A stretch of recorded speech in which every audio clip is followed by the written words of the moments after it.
एक ऐसा लड़का जिसे मिला है वक्त के साथ खेलने का वरदान, और एक ऐसी कहानी जिसमें मौत, गिल्ट और बचपन की भूल छुपी है। दोस्तों, स्वागत है आपका एक और धमाकेदार एनीमे एक्सप्लेनेशन में। आज हम बात करने वाले हैं इरेज्ड एनीमे की, एक इमोशनल, सस्पेंसफुल और टाइम ट्रैवल से भरी कहानी। तो चलिए बिना टाइम वेस्ट किए शुरू करते हैं। कहानी की शुरुआत होती है सातोरू फुजिनोमा से, 29 साल का एक मांगा आर्टिस्ट जो टोक्यो में रहता है। जिंदगी थोड़ी बोरिंग है, लेकिन सातोरू के पास एक स्पेशल एबिलिटी है जिसका नाम है रिवाइवल। जब भी कोई बुरा हादसा होने वाला होता है, जैसे कोई एक्सीडेंट या किसी की डेथ, तो वक्त थोड़ा सा पीछे चला जाता है और सातोरू को एक और मौका मिलता है उस घटना को रोकने का। एक दिन जब सातोरू पिज्जा डिलीवर कर रहा होता है, उसे एक रिवाइवल फील होता है। एक ट्रक सीधा एक छोटे बच्चे की तरफ बढ़ रहा होता है। बिना सोचे समझे सातोरू उस बच्चे की जान बचा लेता है, पर खुद एक कार से टकरा के हॉस्पिटल पहुंच जाता है। यही मोमेंट दिखता है कि सातोरू शायद अंदर से थोड़ा ठंडा इंसान हो, लेकिन दिल काफी बड़ा है। इसके बाद हम मिलते हैं आयरी काटागिरी से, सातोरू की कोवर्कर, जो उसे मोटिवेट करती है और समझाती है कि उसे उस बच्चे को बचा के बहुत बढ़िया काम किया। ये सब होने के बाद सातोरू हॉस्पिटल से डिस्चार्ज हो जाता है, वही सेम बोरिंग लाइफ जीने लगता है। और फिर एंट्री होती है सातोरू की माँ साचिको फुजिनामा की, एक एक्स जर्नलिस्ट, शार्प, क्लेवर और इमोशनली कनेक्टेड। एक शाम सातोरू और उसकी माँ मार्केट जा रहे होते हैं, तभी माँ कुछ सस्पिशियस नोटिस करती है। एक आदमी एक छोटी लड़की को फोर्सफुली ले जा रहा होता है। वो पहचान जाती है ये कुछ सही नहीं। उस मोमेंट में उसके दिमाग में फ्लैश होता है 1988 का वो केस, जहाँ 3 बच्चे इंक्लूडिंग कायो हिनुजाकी किडनैप करके मार दिए गए थे। माँ को हमेशा शक था कि असली कातिल अब भी बाहर है। अगले दिन सातोरू घर लौटता है और देखता है, और उसकी माँ खून में लिपटी हुई पड़ी है, जो कि मर चुकी है। और शौक की बात यह है, पुलिस उसके जस्ट पीछे ही होती है। किलर ने सबूत छोड़ दिए हैं जो सातोरू को ही कल्प्रिट बना रहे हैं उसकी ही माँ के मर्डर की। सातोरू डर के मारे भागता है और उसी वक्त रिवाइवल फिर से एक्टिवेट होता है, लेकिन इस बार वक्त कुछ सेकंड्स नहीं, पूरे 18 साल पीछे चला जाता है। जहां हम देखते हैं साल 1988, और सातोरू अब एक 11 साल का छोटा लड़का है, अपने स्कूल यूनिफॉर्म में, लेकिन अपने अडल्ट दिमाग के साथ। उस मोमेंट पे सातोरू समझ जाता है कि उसके साथ रिवाइवल हुआ है और ये एक मौका है अपनी माँ की मौत को रोकने का और कायो और दूसरे बच्चों को बचाने का। सातोरू अब 1988 में वापस आ चुका है, एक 11 साल का लड़का, लेकिन उसके अंदर एक 29 साल के इंसान की यादें, सोच और जिम्मेदारियां हैं। अब वो स्कूल यूनिफॉर्म पहने क्लासरूम में बैठा होता है, लेकिन उसका ध्यान उसके आसपास के बचपन वाले दोस्तों पे नहीं, बल्कि उन चीजों पे है जो होने वाली है। सातोरू जान चुका है इस वक्त में कुछ ऐसा हुआ था जिसने आने वाले फ्यूचर में 3 माँ बाप से उनके बच्चे छीन लिए थे, और उसकी माँ की भी जान चली गई थी। और इस सब का पहला टारगेट थी कायो हिनुजाकी। कायो एक शांत, रिजर्व लड़की है, क्लास में हमेशा अकेला रहती है, ना ज्यादा बातें करती है, ना कभी खुश दिखती है। उसकी आंखों में एक अलग ही उदासी होती है। सातोरू उसे ऑब्जर्व करता है। वो याद करता है कि कुछ ही दिनों में कायो गायब हो जाएगी और बाद में उसकी लाश मिलती है, और वो सोचता है कि वक्त कम है, उसे कायो से बात करनी है, उसे समझाना है, और सबसे इम्पोर्टेंट, उसे बचाना है। लंच टाइम में सातोरू कायो के पास जाकर बात करने की कोशिश करता है। शुरुआत ऑकवर्ड होती है, लेकिन सातोरू उसे हैप्पी बर्थडे कहकर सरप्राइज कर देता है। कायो पहले तो चौंक जाती है, जैसे किसी ने उसका बर्थडे याद रखा हो। ये उसके लिए एक नया एक्सपीरियंस है। फिर सातोरू उसे लंच में इनवाइट करता है। कायो हेजिटेंट होती है, लेकिन धीरे से हाँ कह देती है। ये भले ही एक छोटी सी बात हो, लेकिन सातोरू जानता है वही छोटी छोटी चीजें किसी की जिंदगी बदल सकती है। उस दिन के बाद सातोरू उसे फॉलो करता है, उसके घर के आसपास रहता है। वो देखता है कायो की माँ एक अब्यूजिव वुमेन है। उसने कायो पे हाथ उठाया है, और छुपाने के लिए उसके कपड़ों के नीचे निशान छुपा दिए गए हैं। ये रियलाइजेशन उसके मिशन को और पर्सनल बना देता है। सातोरू एक और फेमिलियर चेहरा देखता है, जुन शिराटोरी, जिसे सभी यूकी के नाम से जानते हैं। यूकी एक थोड़ा ऑकवर्ड इंसान है। वो सातोरू से बचपन में फ्रेंडली था, उसके घर के बैकयार्ड वुड्स से कनेक्टेड है, और वो बच्चों को गेम्स और स्टोरी सुनाया करता था। लेकिन लोग उसे थोड़ा अजीब समझते हैं, और फ्यूचर में कायो के मर्डर का ब्लेम उसी पे आता है। सातोरू जानता है यूकी कातिल नहीं है, वो बस एक मिसअंडरस्टूड इंसान है। अब उसे यूकी को भी प्रोटेक्ट करना है, वरना हिस्ट्री फिर से रिपीट हो जाएगी। सातोरू अब दो फ्रंट पे काम कर रहा है। एक तरफ वो कायो के करीब जाने की कोशिश कर रहा है और दूसरी तरफ वो फ्यूचर के पॉइंट्स को कनेक्ट कर रहा है ताकि वो समझ सके कि किसने कायो को मारा। स्कूल के फ्रेंड्स केनिया, हिरोमी और बाकी बचपन के दोस्त भी उसके आसपास होते हैं, लेकिन सातोरू के लिए सब अब नॉर्मल नहीं है। उसके लिए हर चेहरा एक क्लू है, हर दिन एक चांस है। एक दिन सातोरू कायो से पूछता है, अगर तुम्हारे पास एक मैजिकल पावर होती तो क्या करती? कायो थोड़ी देर के लिए चुप रहती है, फिर कहती है, मैं इस दुनिया से गायब हो जाती। उसका जवाब सातोरू के दिल में चुभता है। वो समझता है कि कायो अंदर से कितनी टूटी हुई है। अब उसका मिशन और भी ज्यादा क्लियर हो जाता है। वो इस लड़की को दुनिया से मिटने नहीं देगा। सातोरू डिसाइड करता है वो कायो को घर से दूर लेकर जाएगा और वो उसे प्रोटेक्ट करेगा। लेकिन क्या सोसाइटी इस बात को एक्सेप्ट करेगी? क्या लोग उसकी मदद करेंगे या उस पर शक करेंगे? और वक्त तेज भाग रहा है। सातोरू अब हर रोज वक्त के एक नई दौर से गुजर रहा है। वो हर सुबह उठता है एक मिशन के साथ कि उसे कायो को बचाना है। कई दिन बीत चुके हैं और कायो से उसका रिश्ता अब और ज्यादा स्ट्रांग हो चुका है। एक सुबह सातोरू और कायो स्कूल जा रहे होते हैं। कायो के हाथों में एक प्लास्टिक बैग होती है जिसमें कुछ रोटी और स्नैक होते हैं। वो सातोरू से कहती है, मैं रोज सुबह अकेली पार्क में बैठती हूँ। ये मेरी जगह है, यहाँ मुझे अपना लगता है। सातोरू के दिमाग में तुरंत एक फ्लैश होता है।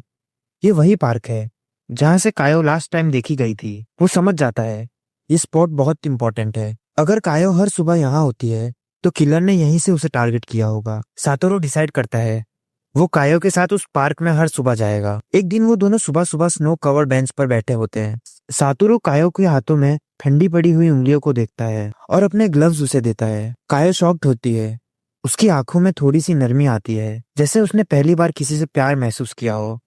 ना, रोमांटिक प्यार नहीं, पर एक प्रोटेक्टिव प्यार। उस मोमेंट में सातोरू सोचता है, मैं कुछ भी कर लूंगा पर इस लड़की को मरने नहीं दूंगा। सीन चेंज होता है। सातोरू अपने दोस्तों से भी बात करता है, स्पेशली केनिया से। केनिया एक इंटेलिजेंट और ऑब्जर्वेंट लड़का है। वो सातोरू से कहता है, मैं देख रहा हूँ तुम कायो के बहुत करीब हो गए हो। तुम कुछ छुपा रहे हो ना? ये लाइन सुनते ही सातोरू थोड़ा सा टेंस हो जाता है। उसे लगता है क्या केनिया कुछ जान गया है? क्या वो भी किसी तरह समझ रहा है कि कुछ बड़ा होने वाला है? केनिया अब तक सस्पिशियस नहीं है, पर उसकी आंखें सब कुछ नोटिस कर रही है। फिर एक इमोशनल और डिस्टर्बिंग मोमेंट आता है जब सातोरू कायो के घर के पीछे जाता है और देख लेता है कि कायो बर्फ में बेहोश पड़ी होती है। उसकी माँ ने उसे दोबारा मारा था और उसे बंद करके छोड़ दिया था। उसका शरीर ठंडा हो चुका था, वो बैडली जिंदा थी। सातोरू तुरंत उसे उठाता है, अपनी जैकेट में लपेटकर भागता है और उससे ले जाता है अपने घर। साचिको, सातोरू की माँ, जब देखती है कि कायो इंजर्ड है तो बिना कुछ पूछे उसे अंदर बुला लेती है। ये वही माँ है जिसके इंस्टिंक्ट्स बहुत स्ट्रांग है। वो तुरंत समझ जाती है कायो पर कोई जुल्म हो रहा है। वो उसके लिए गर्मा गर्म खाना बनाती है, उसका ध्यान रखती है और सातोरू को धीरे से कहती है, अच्छी बात यह है कि तुम इसे घर लाए, लेकिन अब तुम्हें सोच समझ कर चलना होगा। ये सीन बहुत इमोशनल होता है। पहली बार कायो को एक माँ का प्यार मिलता है जिसमें ना मार है ना डांट है, सिर्फ और सिर्फ कहर है। उसकी आंखों से आंसू टपक जाते हैं और साचिको उसे गले लगा लेती है। लेकिन अब एक बड़ा रिस्क भी उठ गया है। कायो अब सातोरू के घर में है और अगर सोसाइटी को पता चला तो सातोरू के खिलाफ एक्शन भी हो सकता है। इसी बीच सातोरू की माँ चुपके से कायो की इंजरीज को नोट करती है और डिसाइड करती है पुलिस और चाइल्ड प्रोटेक्शन सर्विसेज को कांटेक्ट करना पड़ेगा। सातोरू को टेंशन होती है, लेकिन माँ के डिसीजन से वो भी एग्री करता है। वक्त आ गया है सच को एक्सपोज करने का। इसके बाद रात होती है। कायो सातोरू के कमरे में सो रही होती है और सातोरू खिड़की से बाहर देख रहा होता है। उसके दिमाग में सिर्फ एक बात होती है, मुझे ये बदलना ही होगा। वो फाइनली प्लान बनाता है। अगले दिन वो कायो को लेकर स्कूल जाएगा और वहां से स्टेट अथॉरिटीज के पास। लेकिन क्या सब कुछ आसान होगा? क्या कायो की माँ चुप रहेगी? और सबसे बड़ा सवाल, क्या वो कातिल पहली बार फेल होगा? सातोरू ने अपना सब कुछ दांव पर लगा दिया है। कायो अब उसके साथ है, सुरक्षित, लेकिन डेंजर अभी भी खत्म नहीं हुआ। वो वक्त के उस मोहर पर खड़ा है जहां एक गलत कदम पूरे फ्यूचर को बर्बाद कर सकता है। इसके बाद हम देखते हैं स्कूल में कायो और सातोरू अब एक दूसरे के काफी करीब हो चुके हैं। स्टूडेंट्स भी नोटिस करने लगे हैं और थोड़े गॉसिप भी शुरू हो गए हैं। कुछ लड़कियां कायो के बारे में बुरा बोलती हैं, उसके कपड़ों को, उसके घर के बारे में, पर सातोरू हर बार उसको सपोर्ट करता है। ये वही लड़का है जो पहले कभी किसी को बचाने के लिए खड़ा नहीं होता था, लेकिन अब वो हर पर पहले कदम रखता है। एक और दिन सातोरू और कायो स्कूल के बाद एक पुराने बस स्टॉप पर बैठते हैं। स्नो गिर रहा होता है और दोनों एक छोटी सी कैबिन में एंटर करते हैं जहां वो स्नो से बच सकते हैं। वहां बैठकर दोनों एक दूसरे से जिंदगी के बारे में बातें करते हैं। कायो कहती है, मुझे ये वक्त रुकता हुआ लगता है, जैसे सब थोड़ा शांत हो गया हो। उसके चेहरे पर पहली बार एक हल्की सी मुस्कुराहट होती है। सातोरू के लिए ये मोमेंट प्राइसलेस होता है। वो कहता है, मैं चाहता हूँ कि तुम हमेशा सेफ रहो, हमेशा। कायो थोड़ा इमोशनल हो जाती है। ये पहली बार है जब उसने किसी पर भरोसा किया है। सातोरू के दिमाग में अब एक काउंटडाउन चल रहा है। वो डेट को याद रख रहा है, 2 मार्च, वही दिन जब कायो को लास्ट टाइम देखा गया था। उसने डिसाइड किया है उस दिन तक वो कायो को कहीं और ले जाएगा, उसे घर जाने ही नहीं देगा। पर वो इस सब अकेला नहीं कर सकता। वो अपने दोस्तों केन्या और हिरोमी को भी इन्वॉल्व करता है। उन्हें क्लियरली सब नहीं बताता, लेकिन कहता है कि कायो को कुछ दिन के लिए हेल्प चाहिए। केन्या तुरंत समझ जाता है।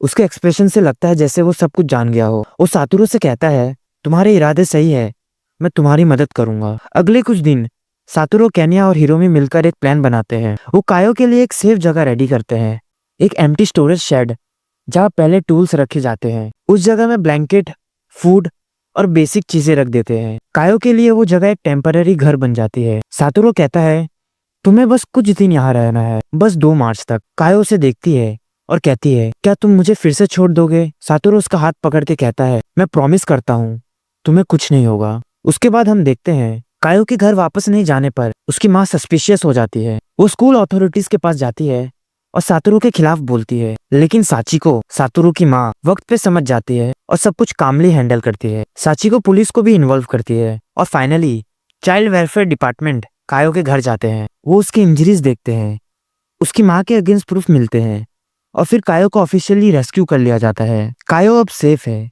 वो एक केयर सेंटर में शिफ्ट होती है जहाँ उसे प्रॉपर ट्रीटमेंट, फूड और प्रोटेक्शन मिलता है। सातोरू जब उसे मिलता है तो वो उसे गले लगा लेती है। उसके फेस पर एक जेन्युइन स्माइल होती है।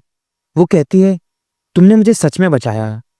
सातोरू उस पल में खुश होता है, लेकिन एक ही वक्त पर वो थोड़ा कॉशियस भी होता है, क्योंकि उसने टाइमलाइन को चेंज तो कर दिया है, लेकिन क्या कातिल वैसे ही रहेगा या वो किसी और विक्टिम की तरफ बढ़ेगा? ये सब होने के बाद अगले दिन सातोरू अब सोच रहा था, कायो सेफ है, टाइमलाइन बदल चुकी है और सब कुछ ठीक हो गया है। लेकिन जिंदगी कभी इतनी सिंपल नहीं होती। टाइम ने रुख तो बदला है, लेकिन कातिल की नीयत अभी भी वही है। इसके बाद स्कूल का माहौल नॉर्मल लग रहा होता है, पर सातोरू के अंदर अब भी बेचैनी है।